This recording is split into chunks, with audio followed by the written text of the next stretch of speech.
about this company up in Bellevue called Microsoft. They were talking about application software. There was this inkling of, yeah, you know, they were going to develop a spreadsheet product and a word processing product. I was very impressed by the idea of software as a business, software being separated from hardware. I believed in software, and when I came to Microsoft, my first job was to be the product manager on a product called Multiplan.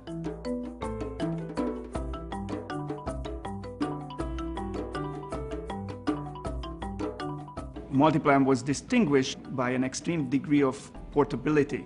In the early days of personal computers, there was really quite a large number of different computers that came onto the market, using different processors, using different architectures.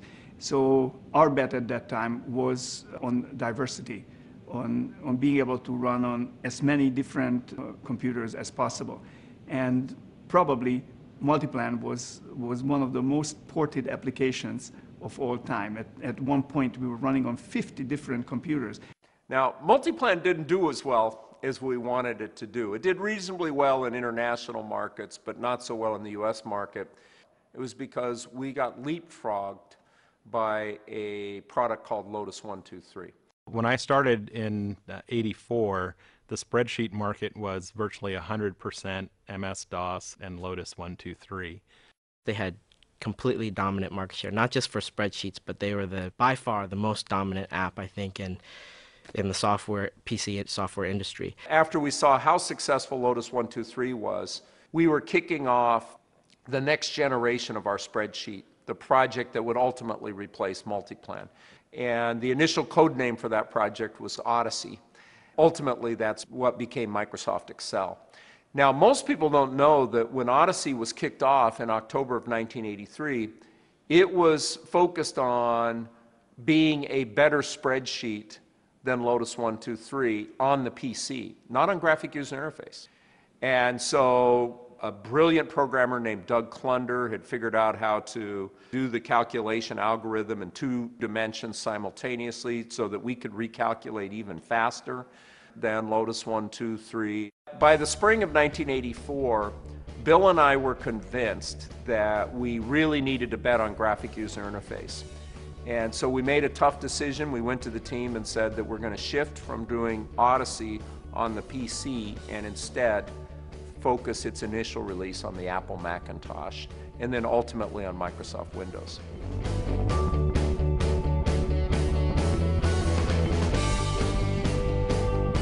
Excel did tremendously. The group under the leadership of Jeff Harbers, they did a fantastic job and worked day and night, including the night before release. What we focused on was, productivity, ease of use, being able to do things quickly, and the advantage of being in the Windows environment, having a GUI environment, we had drag and drop, things like copy paste worked a lot easier in the new environment than they did in the DOS environment. That was really the important thing at that time, to move software from, PhD thesis kind of user mode into something that an average person could use. Plus, just look.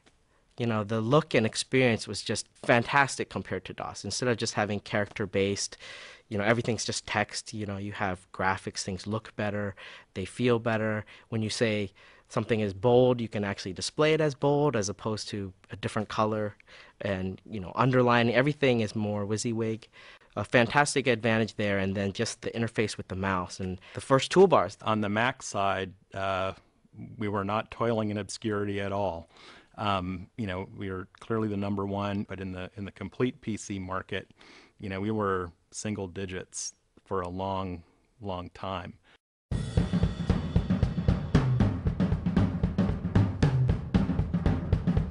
It was Jeff Rake's and Pete Higgins' idea to bundle all of those products into a single package, and it was a fairly non-obvious or even scary thing to do that. You and I take that for granted today, but in the late 1980s, people thought that was a sort of a brain-dead idea. I always believed that we should package them together. And so in the late 1980s, first with the Macintosh, I believe in 1988, and then With Windows in 1990, we put together the Office suite of applications. And really at that point in time, it was just a bundle of standalone applications, but ultimately, of course, we got better and better and better at bringing the products together.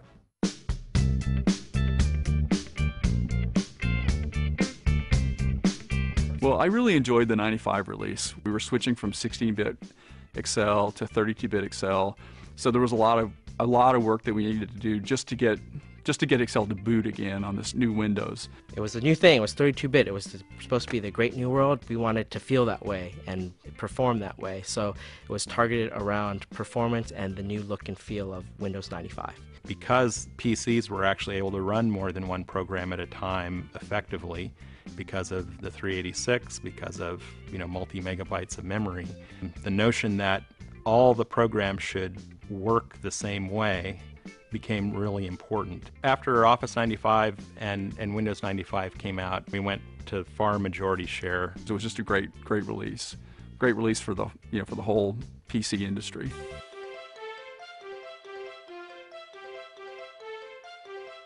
When you think about the longevity of Excel is amazing.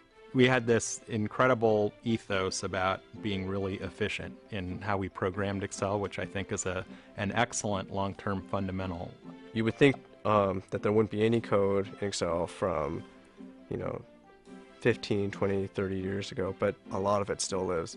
Every now and then you're working in some code and you want to find out, okay, when did this originally get changed and why, and you look back through the history, and sometimes you just keep having to look back, and it'll go back to 1990 or 1987 or something. That there's a lot of history in the code.